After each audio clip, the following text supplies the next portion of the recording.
नमस्कार बंधुरा लुबनार रसोईते सबाइके स्वागत जानाई। आज के आमी तैरी करे देखाच्छि आलू दिए मांसेर झोल, जेटा बांगालीदेर अत्यंत प्रिय एकटा खाबार, जेटा रुटी परोटार साथे सबकिछुर साथे गरम भातेर साथे असाधारण लागे। एखाने प्रथमे आमी कड़ाई बसिए गरम करे नेওয়ার পর ताते সরষের तेल दिएछि। एबार आलुर टुकरोगुलोके एकटु भाजा करे नेब और तार जोन्नो तार मধ্যে दिए दिलाम स्वाद अनुयायी लवण और एकटु हलुदेर गुঁড়ো।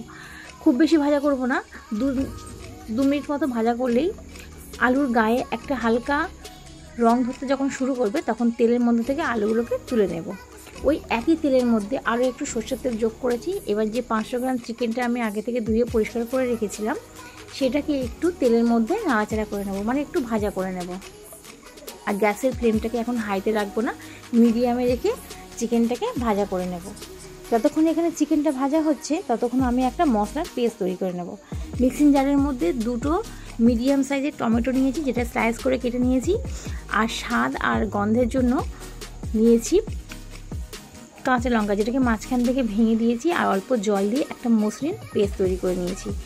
আর এদিকে ততক্ষণ চিকেনটা আমার ভাজা হয়ে গেছে। এবার আমি চিকেনের পিসগুলোকে তেলের মধ্যে থেকে তুলে একটা প্লেটের মধ্যে রেখে দেবো।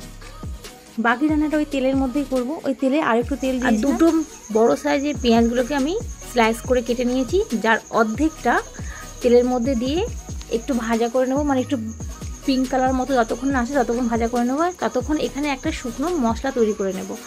নিয়ে নিলাম ডালচিনি, লবঙ্গ, এলাচ আর গোলমরিচ, আর তাতে দিয়ে দিলাম জয়িত্রী। সব সম পরিমাণে নিয়েছি আর হালকা কড়াইতে ড্রাই রোস্ট করে নিয়েছি। এবার প্লেটে নিয়ে নিয়েছি, একটা পাউডার তৈরি করে নেব। আর ওই একই তেলের মধ্যে অবশিষ্ট যে পেঁয়াজটা ছিল সেটাকে ভাজা করে নিয়ে একটা প্লেটের মধ্যে তুলে নেব। খুব বেশি ভাজা করব না, হালকা যখন কালার ধরে গেছে তখন তুলে নেব।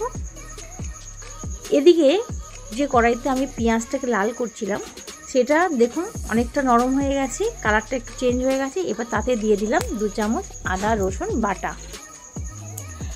আদা রসুন বাটাটাকে দিয়ে আরও একটু ভালো করে কষিয়ে নেব। মিডিয়াম টু লো ফ্লেমে এখন মশলাটাকে কষাচ্ছি। মিনিট 2 সময় ধরে আদা রসুনটাকে কষিয়ে নেব যাতে কাঁচা গন্ধটা চলে যায়। এবার তাতে দিয়ে দেব একে একে সমস্ত মশলাগুলো। সবার প্রথমে দিচ্ছি লবণ পরিমাণ মতো, হাফ চামচ হলুদের গুঁড়ো, হাফ চামচ দিয়ে দিয়েছি কাশ্মীরি লঙ্কার গুঁড়ো, ঝালের জন্য দিয়ে দিচ্ছি হাফ চামচের একটু বেশি ঝাল লঙ্কার গুঁড়ো। আর লঙ্কার গুঁড়োটা যে যার স্বাদ অনুযায়ী দেবেন। সমস্ত মশলাগুলোকে ভালো করে মিডিয়াম টু লো ফ্লেমে কষিয়ে নিচ্ছি যাতে মশলাগুলো পুড়ে না যায়। মিনিট 2 সময় ধরে একটু কষিয়ে নিয়েছি। এবার তাতে একটু সামান্য পরিমাণে জল যোগ করব যাতে মশলার গন্ধ আর আদা রসুনের গন্ধটা ভালো মতন চলে যায়। সামান্য একটু জল যোগ করে আবারও একটু আমি কষিয়ে নিচ্ছি। মশলা যত ভালো করে কষানো হয় রান্নার স্বাদ ততই বেশি ভালো হয়। মশলাটাতে যখন তেল ছাড়তে শুরু করে দিয়েছে তখন যে আমি দুটো টমেটো পেস্ট তৈরি করে নিয়েছিলাম সেটাকে দিয়ে আরও একটু কষিয়ে নেব।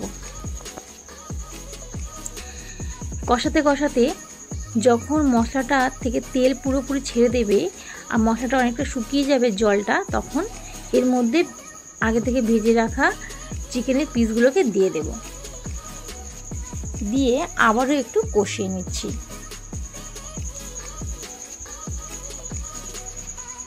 মিনিট 5 সময় ধরে মশলাটাকে কষিয়ে নিয়েছি।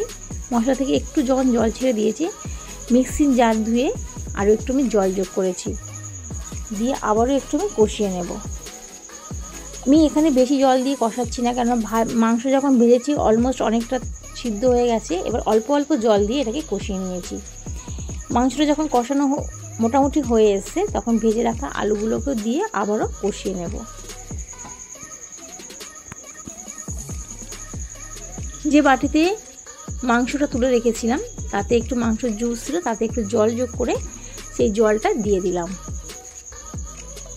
দেখুন মশলাটা পুরো কষানো হয়ে গেছে, তেল ছেড়ে দিয়েছে। যে পেঁয়াজটাকে আমি বেরেস্তা তৈরি করে রেখেছিলাম সেটাকে মিক্সিং জারে দিয়ে একটু জল দিয়ে বেটে নিয়েছি।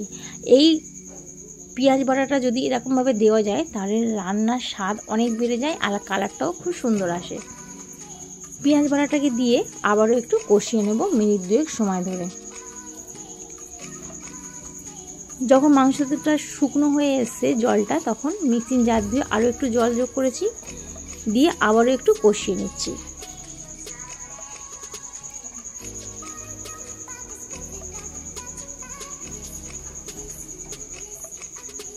মাংস আর আলু পুরোপুরি সিদ্ধ হয়ে গেছে। এবার পরিমাণ মতো জল দিয়ে সব কিছু ভালো করে মিশিয়ে নিচ্ছি।